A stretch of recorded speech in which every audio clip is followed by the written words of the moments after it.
Well, welcome everybody again to the Mental Health Network. And today we're going to have a conversation with Duane Dean Behavioral Health Center. And we've got some guests on from there. We're going to be talking about substance abuse during COVID.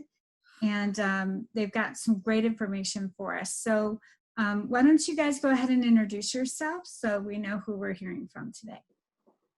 Good morning, everyone. My name is Victor Nevares. I'm the clinical director for Duane Dean. I've been here for, I'm going on 3 years, and love it. And then we have Bill Barnes. Bill Barnes, Director of Community Relations and Business Development. I've been with Duane Dean for not quite 2 years. I was a board member for about 2 years prior to joining as a staff member. I am John Prince. I am the intake specialist, and I've been here just about 1.5 years come next month. Okay, well, tell us briefly about Duane Dean and how long have you guys been serving in the community? Sure. So Duane Dean Behavioral Health Center was started in 1972. So it's been, a part of the community for quite a long time.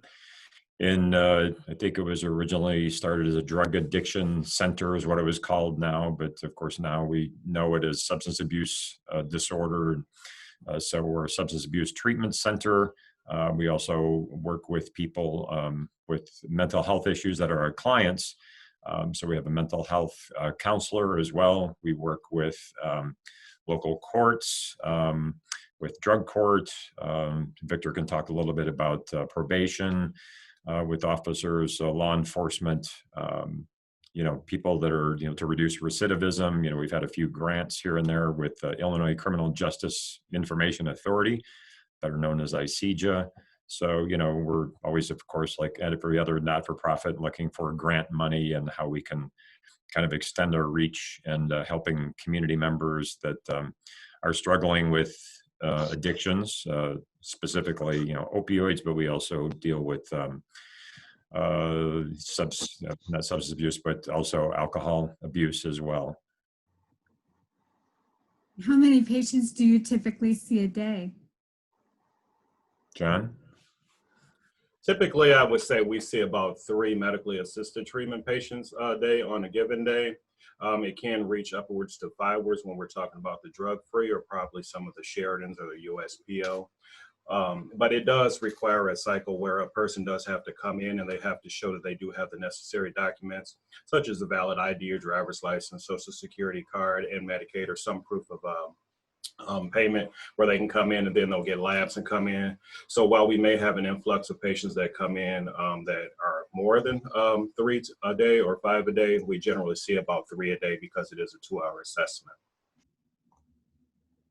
And how do you develop a treatment plan? So I'm just going to clarify on what John said. When you say how many patients we see typically a day, we see about 85 to 90 patients on a daily basis for medication and treatment. Mm-hmm. What John is talking about is intakes. Those are the intakes that he sees on a daily basis for either programs. So it's DMAT, it's the medical assistant program, and he also sees people from Sheridan, USPO, and DCFS patients who are drug-free. Well, accordingly, drug-free until we determine the severity of if they have any problems. But on a typical day, we do see about 85 to 90 patients daily for medication and treatment. Okay. How do we develop treatment plans? Great question. John's job is to do the biosocial assessment, where he does a 2-hour assessment. It's about 13, 14 pages long. We cover the whole life history of the patient, chronological history of substance abuse, which is all the chronic drug use that they have used in their life, plus biosocial medical, mental health, environmental, and different. There's 6 dimensions we cover. Once John completes that assessment, then the counselor will come in and create a treatment plan tailored to the patient based on the assessment that John conducted. So based on the problems John finds in the assessment, then they're translated into the treatment plan where the clinician, which we have all master level clinicians here, will develop a treatment plan to better assist that patient. So it sounds very personalized and tailored to what that person needs directly. That is correct. Every patient it's individualized care. So we talk to each patient on an individual basis. So now all of your patients do you do all outpatient, or what happens if somebody really needs more intensive care? So yes, we are an outpatient MAT program. So all our service, we do level 1. If any of our patients come in and John does the biosocial assessment and determine this patient qualifies for level 1, we do the admission and then they start treatment with us. Once we're deep into treatment, so we have experienced that a lot of our patients will benefit from a higher level of care because the needs that they came in with, we determined or we saw more problems that arise. So then this person, his treatment plans will be revised, and then this patient will be referred to out of the higher level of care, which is inpatient. One of the things that we should clarify or point out to people, viewing and, the other organizations is as far as what MAT is, which is that primarily our patients are treated under a methadone medication. Victor, maybe, or John, maybe you guys can both talk about that. Not to take it away from you, Rhonda, but. So I'll talk about it. MAT means medical assisted treatment. What that means is the patient comes in here, they will receive medication to help them with their physical withdrawals. That's part 1 of treatment.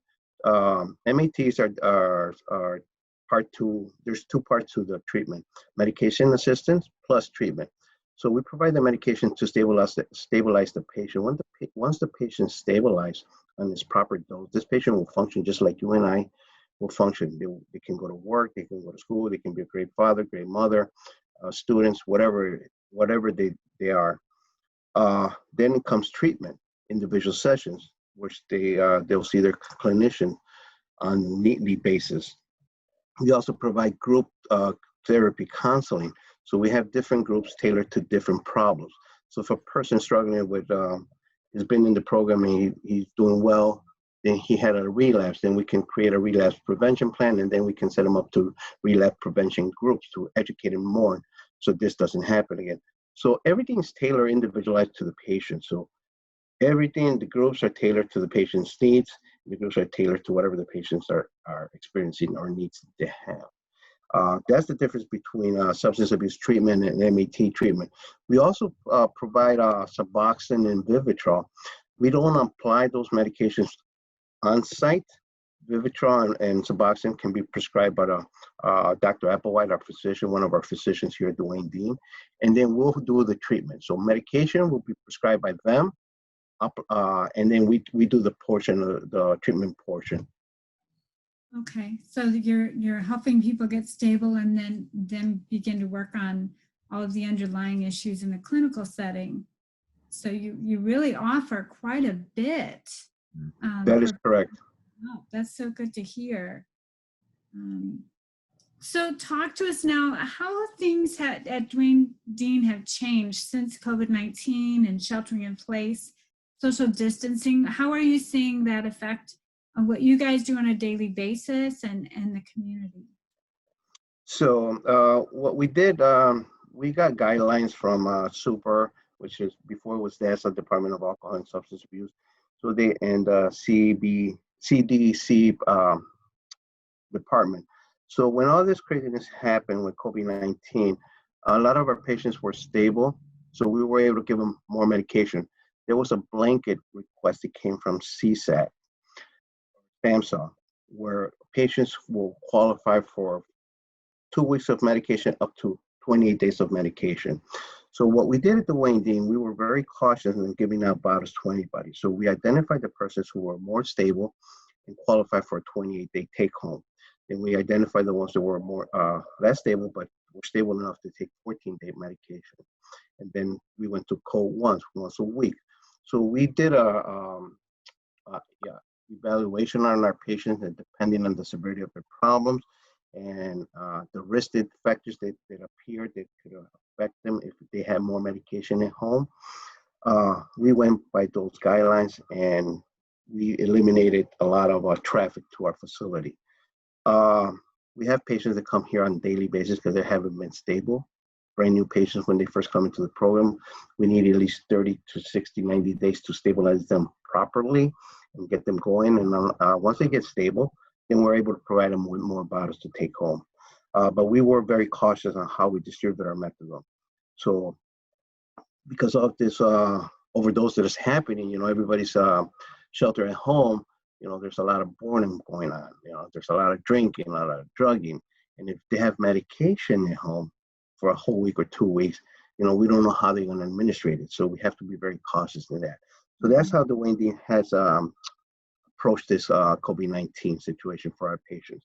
And we stopped doing in-house groups. So now we do telehealth groups.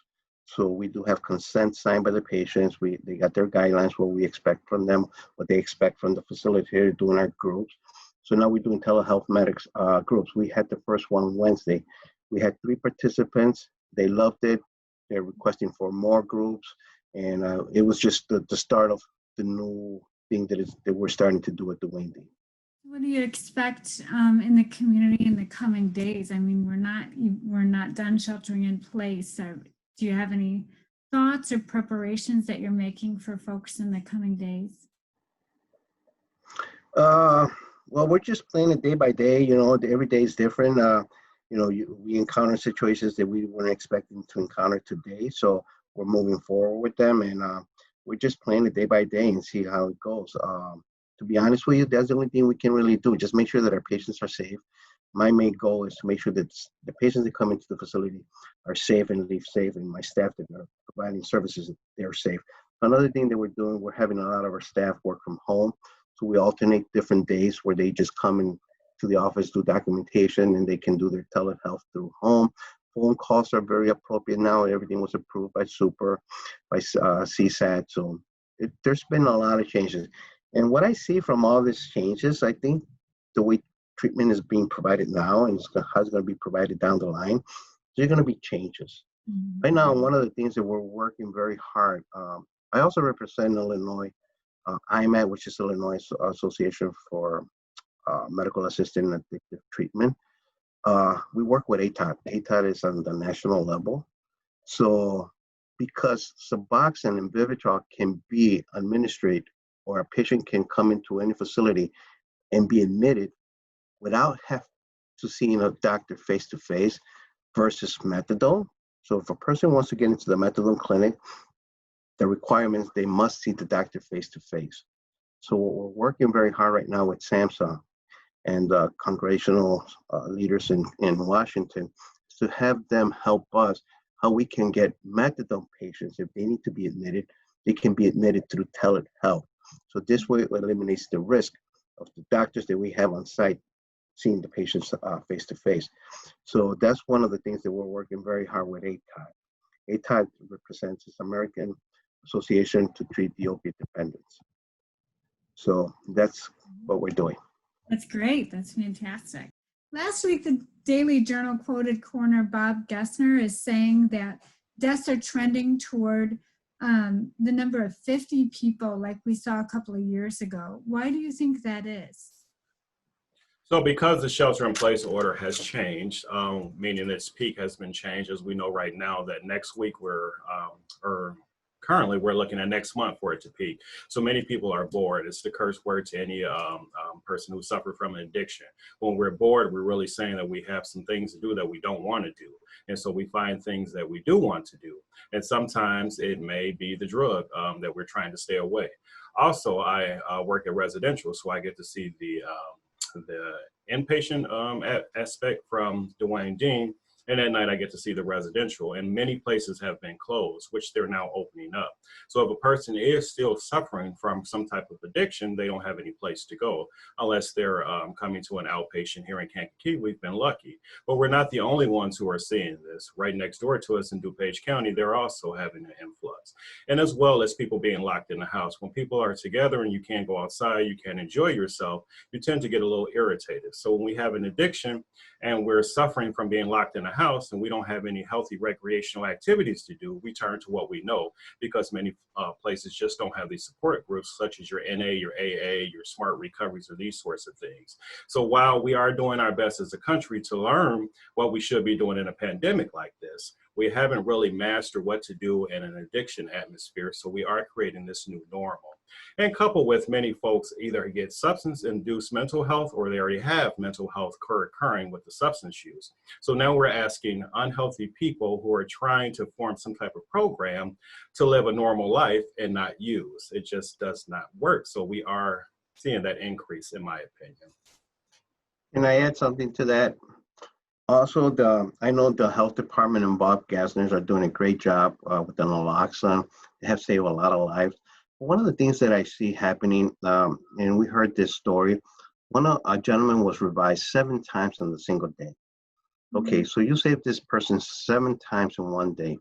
But what happens after that? So one of the things that I was talking with John and Bill a week ago is saying, how can we tell the community and everybody out there, Duane Dean is here to help those people struggling with substance abuse. I know if you revive the person, okay, it's good. But where are you sending this person to? Where's this person being? Is this person being channeled to a outpatient clinic or residential clinic? What is the next step once you revive a person? So I guess what I want to say is just to keep in mind that Duane's here, has been here for many years. We're doing what we can with what we have, and I know we're doing a great job. Just let them know that we're here. If you guys revive anybody and they're seeking treatment, have them come to us and we'll continue their treatment if it's possible, if they want treatment. Now remember, not everybody wants treatment at the time. Once you revive a person and they're good to go, they forgot that they almost died. They're going to go do what they were doing. So I guess treatment only works for the people that are interested in making a change in their life. I mean, like we're seeing nationally, it's all over the news as far as, not the after effects, it's just the additional effects of the whole, shelter in place, with just the social distancing and businesses, closing, some permanently, a couple locally. Yeah, I mean, like Victor said and John said, I mean, people are resorting saying, some feel lost, like, where do I go? What do I do? So it's not here, it's everywhere. Yeah, unfortunately. And then, of course, it goes along with, what you're saying as far as what this is about, the mental health network. It's affecting people's mental health. People, I think, are becoming more irritated, more paranoid. It's just a landslide of issues that are happening. And I'm sure, and whenever businesses open back up again, it's still going to continue. The repercussions of it. It just doesn't stop as soon as, Stafari Cafe opens up, and great, which I'm looking forward to. And I'm sure I know you are too, but little plug there for Stafari. Anyway, so yeah, it's just tough times for everybody, for sure. Would you guys mind taking a minute? I'm just kind of thinking this as we're talking. Folks that aren't really familiar with substance abuse, and they may be assuming that an overdose death is because it was intentional. Can you maybe talk about kind of the factors and the risks of overdose? John, go ahead. Sure. So typically what I'm aware of in the area, and it does change by area, but for the most part, it's the fentanyls, right? So there's not a lot of heroin out there, and people assume that they're doing heroin. And the only way to know if you actually have heroin or fentanyl or rat poison or whatever it is that's being sold to you is to actually sample the product. And where many people end up in overdose because they believe that they're doing heroin is what they thought that they bought, because there's no labeling system to say what the ingredients are or aren't in the package. They find themselves unconscious, and they wake up generally on a stretcher or in a bathtub or laying on someone's floor with people around them.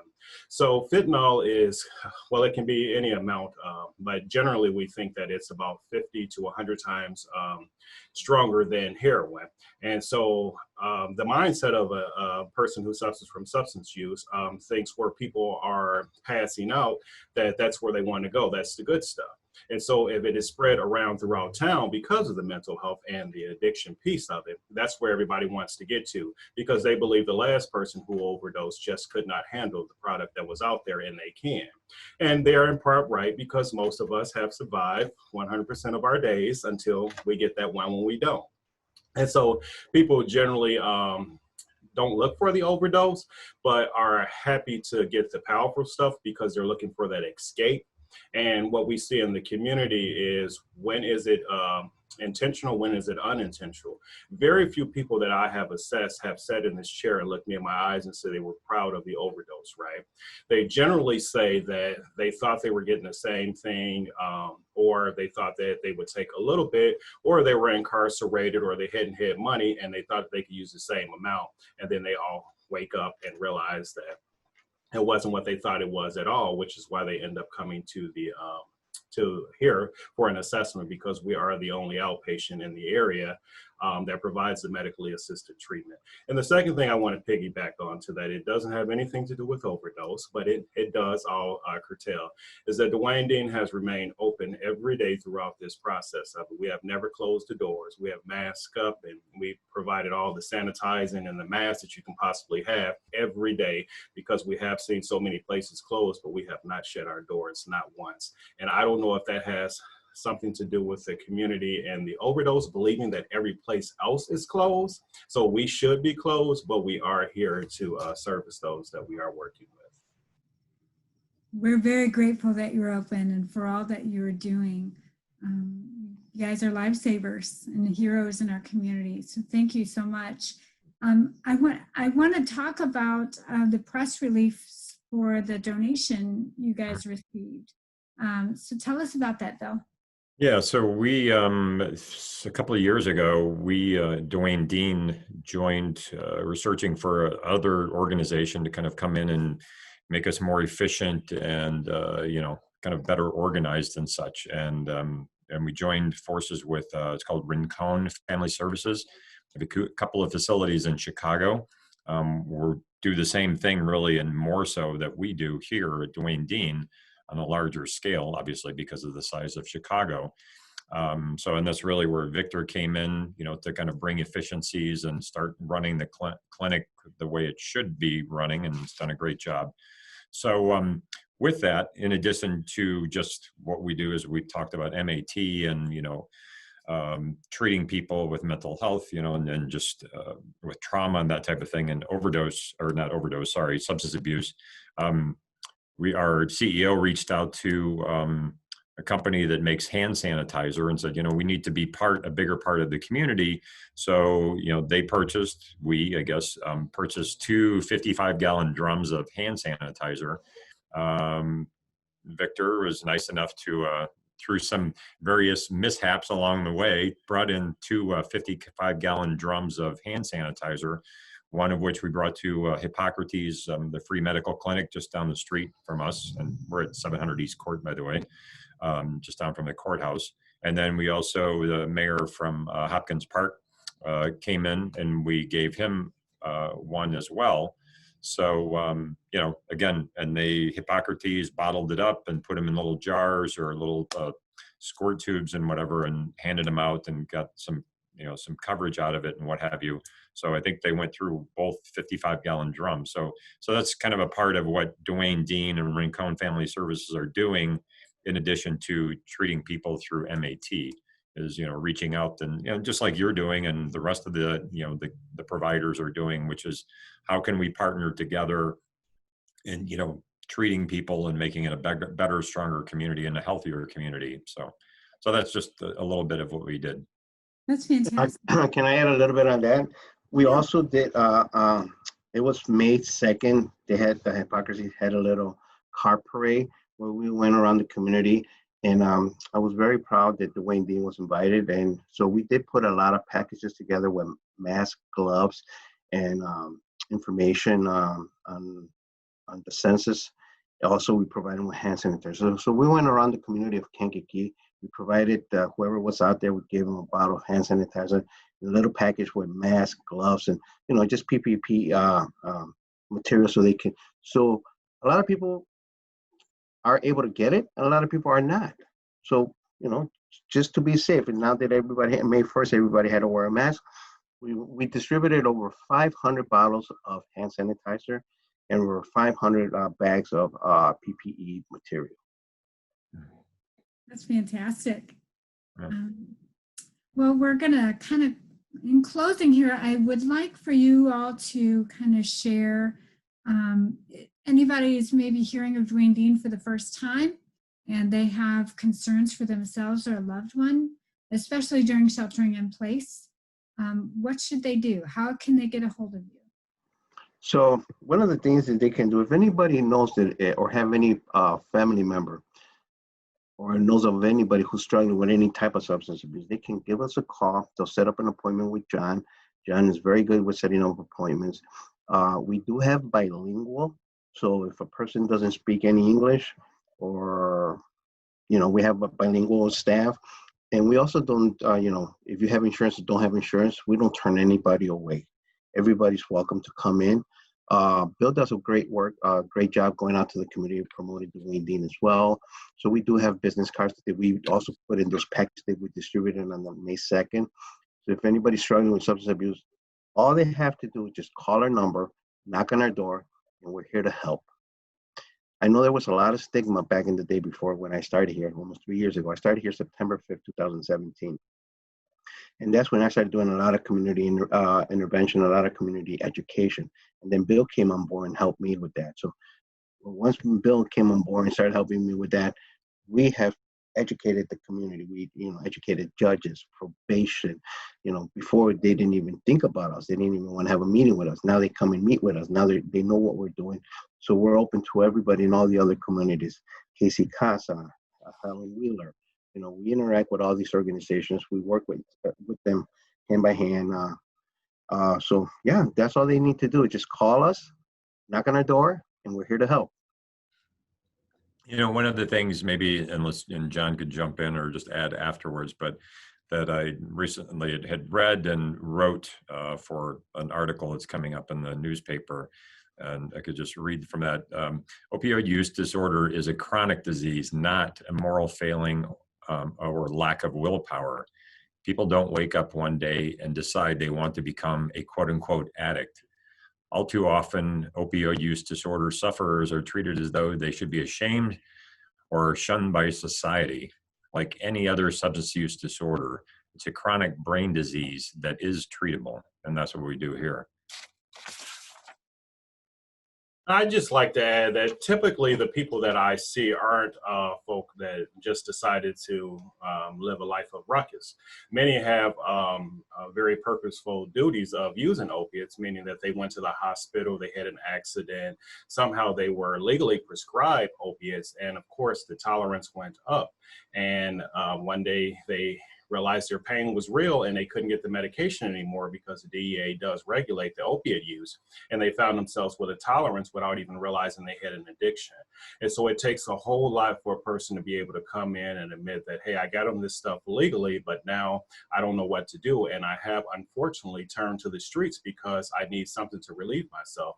And I just try to be as compassionate and as humble as I possibly can and just let them know it's okay. It's not your fault. We can get through this, but you don't have to worry about the stigma of what the next person who suffers from substance use looks like. What does matter is that you live your life to the best that you can, and we work through this. We're not responsible for what happened to us from our past, but we can make our tomorrow better. I love that. I love all that you guys are doing over there. Victor, early on you had said about, in helping people with their medications to stabilize them, they're better fathers, better mothers, and that's what you're helping people do, and especially tearing down that stigma. And I think we're seeing a community that is wanting to get behind folks and help them. And we just really want to applaud you for all you're doing. And we certainly encourage the community to spread the word. If you're part of this network in any way, and just remember Duane Dean and remember to share what they're doing there. Be more familiar, network with them. They're very open and willing to partner with you as well. So, Going to give our phone number real quick? Yeah, go for it. Sure, it's 815-939-0125. And again, we're located at 700 East Court Street. And yeah, just give us a call and reach out to Rhonda and she'll reach out to me. And, you know, Yeah. that's the network.